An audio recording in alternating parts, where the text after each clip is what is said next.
Hey everybody, Amazing Libertarian here. Lately I've been thinking a lot about my beliefs on heaven and hell, and I know I made a previous video about this, but as I thought about it, I realized that I think my previous beliefs about heaven and hell were flawed. My previous beliefs were that Christians went directly to heaven once they died, and that non-Christians would go to hell for a certain period of time based off of the actions they did, and then go to heaven. But as I thought more and more about this, I realized that that's a completely illogical position to hold. Um, I don't think there is a hell anymore. I don't think that God would create a hell just so people could go there. I think God wouldn't create humans just so they could suffer on earth, and then God created humans to have sinful nature. Or, you might be an atheist, so, not necessarily sinful nature, but humans are flawed. I think everyone can agree with that, no matter what religion they hold, that humans are not perfect. Um, so he created humans to not be perfect, and then how could he hold us responsible for any actions we committed then? Why would God create the earth just so we could suffer, and then send us to hell for more suffering after we did exactly as God knew everything. God knew the actions we would commit on earth. So if he didn't prevent us from going to hell, it was his desire to send us to hell, and I don't think God would send people for eternal suffering. Um, but let's put it into perspective. Let's say I'm a father and I have a son, and my son is completely rebellious. He disobeys me. He says he hates me. Whatever. He does all these things against me. And if let's say I had the choice to either take him to heaven with me or send him to hell, what would I do? I would take him to heaven. I would not torture someone or send someone to be eternally tortured, because I would still love my son, no matter what he did to me. And I think any parent would agree with that. I mean, I'm not a parent, so I don't know for sure, but I think most parents would agree that no matter what their kids do, they would still love them. So I wouldn't take revenge on my child just because they did things against me.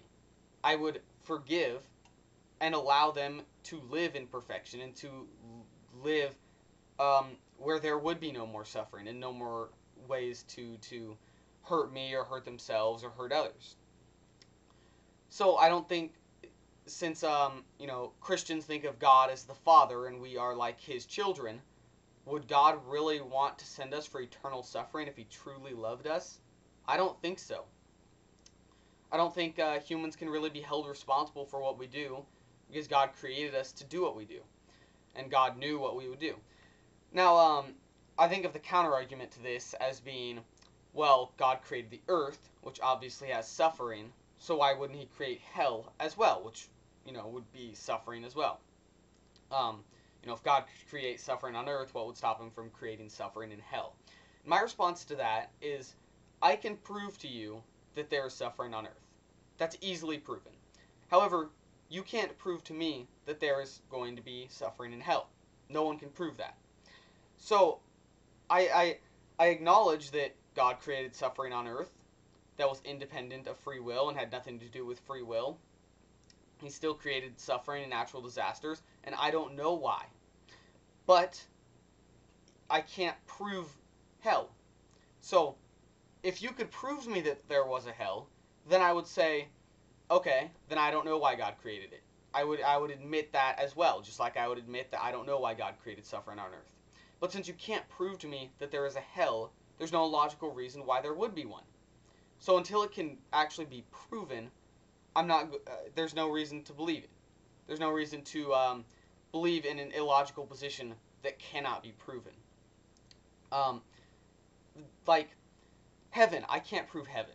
Do I believe in heaven? I believe in heaven. I believe in heaven because it's a logical position for me to hold. If I believe in God, it's logical for me to also believe in heaven, because I think God would want people to be able to live in perfection and live in a perfect society at some point in time after having us suffer on earth.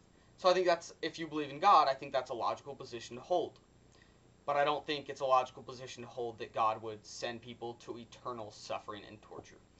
But I look forward to any video responses to this from Christians or other religions. And I guess I'll see you guys later.